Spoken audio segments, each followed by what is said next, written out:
Yamaraj, considering himself and his servants to be offenders, spoke as follows, begging pardon from the Lord. O my Lord, my servants have surely committed a great offense by arresting a Vaishnava such as Ajamil.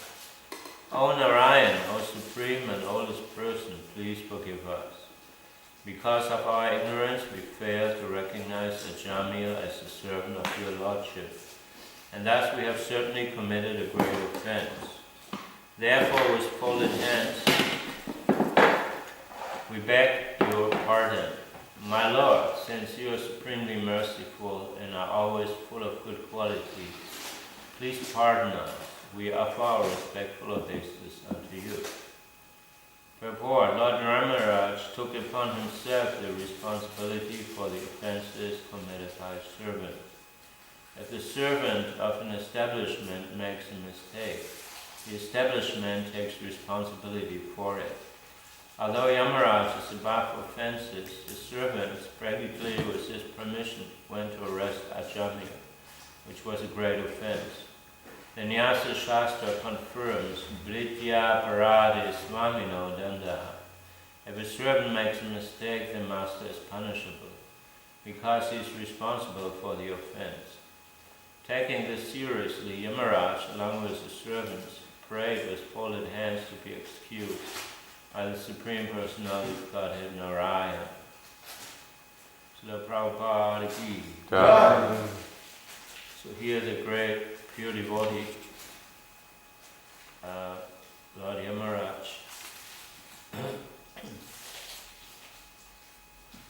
he is teaching by his example, and thus instructing his servants and also leading his servant by offering prayers to Narayan, by offering prayers to Bhagavan, the Supreme Personality of Godhead, who is full of all opulences and is the oldest of all persons, Purusha Purana.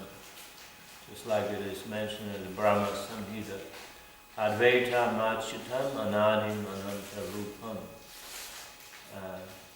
Adyam Purana Purusha, that he is the oldest of all persons, yet he is Navayoganam Cha. He is also at the same time always very youthful and fresh. Because his body is not material, he is totally spiritual. So therefore, Advaita, therefore there is no duality in him. Dvaita means there is duality. There's two different things, seeming contradictions. But Advaitam in this context, when it refers to Krishna, it means that in him all the Dvaitas, or dualities, are being dissolved. This Advaita doesn't mean, as the speculators believe, that Advaita means it's impersonal, just the opposite of something they know in the material world. And in this way they have another material conception.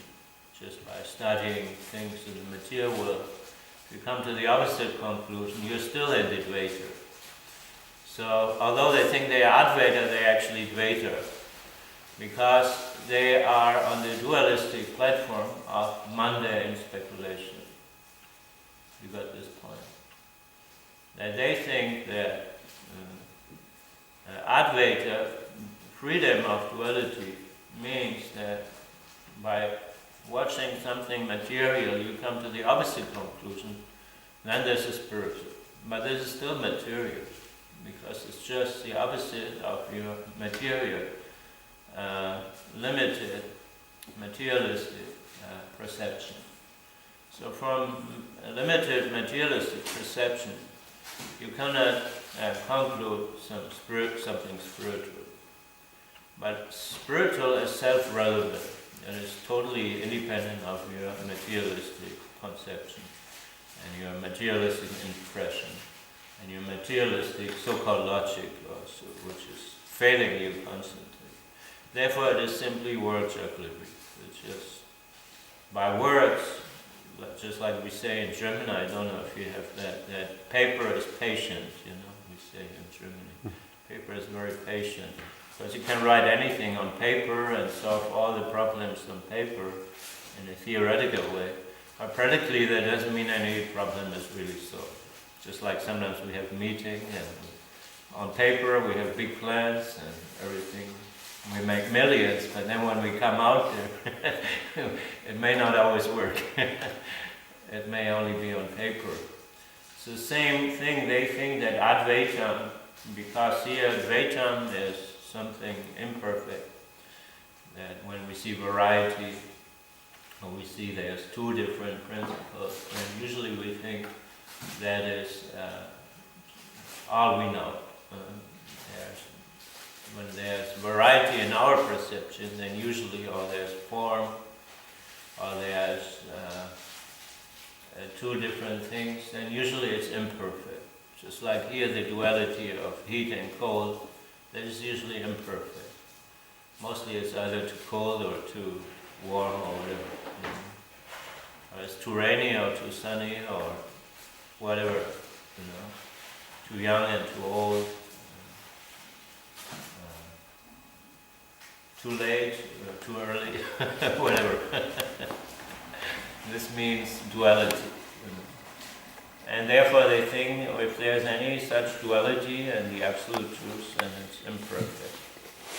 But in the absolute truth, even the so-called duality that we perceive in Krishna, that he is the oldest, but at the same time he is the youngest also, and that is perfect. So therefore there is no duality.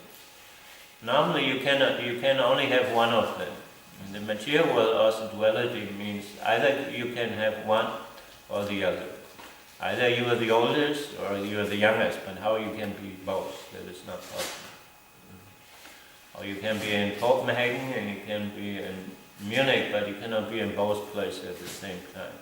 Therefore in criminal law, if you have an alibi, you can prove you were in Munich at the time of the murder, and the murder took place in Copenhagen. That means you're immediately absolved. You cannot be the murderer. But in the spiritual world, you can be in two places at the same time. You can be in Vrindavan and you can be in Mayapur. It's not different from each other. You can be in both places, one at the same time. That is inconceivable to us. Because there's no limitation by time and space. Material time and space are very limited. But spiritually, time is unlimited. There's eternal present. Here the present time only lasts for maybe a second. Even that is gone very fast. We cannot hold on to it. So we live practically always just in the past or in the future, but we have no experience that anyone can stay young forever. They have songs like that, forever young or whatever. But actually they're getting old and they are died, and all those who sing this, they wonder the next day, where has he gone? Oh, he has gone away. Where is he now? And they cry. And in this way duality is there. But in the spiritual world, Krishna, he's always young. And he gets younger every day and fresher and more beautiful every day. And so do his devotees also. And they can be in different places one at the same time. So this is real Advaita. And this is variety of Krishna Loka. This is the real Advaita. Advaitam, Achyutam, he's infallible and he's Advaita. Because he's Adyam Puranam Purusham Navayovanam. So although he is the oldest of all, he's always eternal youth. With blooming eyes like lotus petals. Blooming eyes like lotus petals. And a figure of beauty tinged with the hue of blue clouds. That is Krishna. And his unique loveliness, charming millions of cupids. And he's adorned with forest flowers. And with a peacock feather. And the flute is the dearmost companion. Not that here in the material world the dearmost companion is the wallet, and your attaché case with all the bills, and the last letter from your tax department, or from your employer, or the divorce letter of your wife, whatever. In the spiritual world, the dearmost companion is the flute. And not just one flute, so many different flutes Krishna is playing. There's a big flute and a small flute, bamboo flute, some made of diamond, many different types of flutes. So we can conclude that there is no problem there is no inebriety, there is no imperfection in the spiritual world. Because every step is a dance, and every word is a song, and the dearmost companion, the Chir Ami, they say, Bhaktivinoda Saraswati Maharaj uses that word, Chir Ami, the dearmost friend or companion is the flute, and the bugle, and different instruments like mridanga, also a very spiritual instrument, and the kartals, and the veena is also sometimes sounded when Krishna comes. And you hear constantly the sound vibration of the Mahamantra and the other holy names of Krishna. Hare Krishna, Hare Krishna, Krishna Krishna, Hare Hare, Hare Ram, Ram Ram, Hare Hare.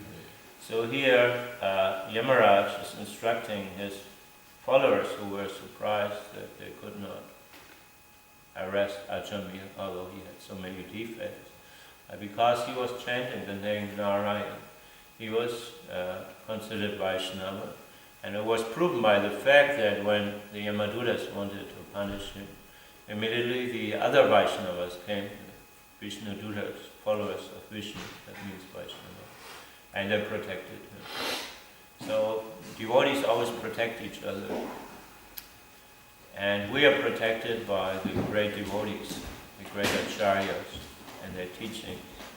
But we have to take shelter of their teachings also, and we are always protected. So no matter what defect we have, if we try to take shelter of Vishnu, then we're in a safe position, and we'll overcome our defects. So even this fallen Ajamil, who committed so many sinful activities, because at the last moment of his life, somehow he took shelter, even though unknowingly, of the holy name of Narayan, he was considered Vaishnava. Once Lord Chaitanya was asked what is a Vaishnava, anyone knows what the reply was? Actually, there at several places there were different replies, but what was the standard reply? Tejas One who once chants the holy names of the Lord. Yes. If somebody even once chants Hare Krishna, sometimes Lord Chaitanya is so merciful, he accepts him as Vaishnava, and even here it is authorized. Chaitanya Mahaprabhu doesn't do anything that's unauthorized. Then of course there are different levels of Vaishnava. So in a more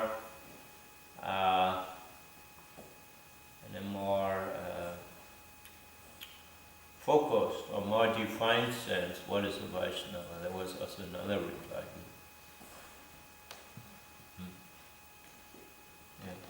He who when seen reminds others of Krishna. That is also one definition of Vaishnava. Anyone who sees him, he thinks of Krishna. Therefore it's important to wear tilak also, especially in the temple. It is said that Lord Chaitanya doesn't look at anyone's face who doesn't wear tilak. Oh, lucky you have tilak, so I don't commit any offense against anyone. Chaitanya said, any face that doesn't have tilak is like a dead man's face. I don't look at it. You don't look at a dead person's face. Horrible. So if you want to step before the deity of Krishna, you should wear tilak. Also King Prataparudra, he did not approach Lord Chaitanya in the mundane costume of a king, but in the dress of a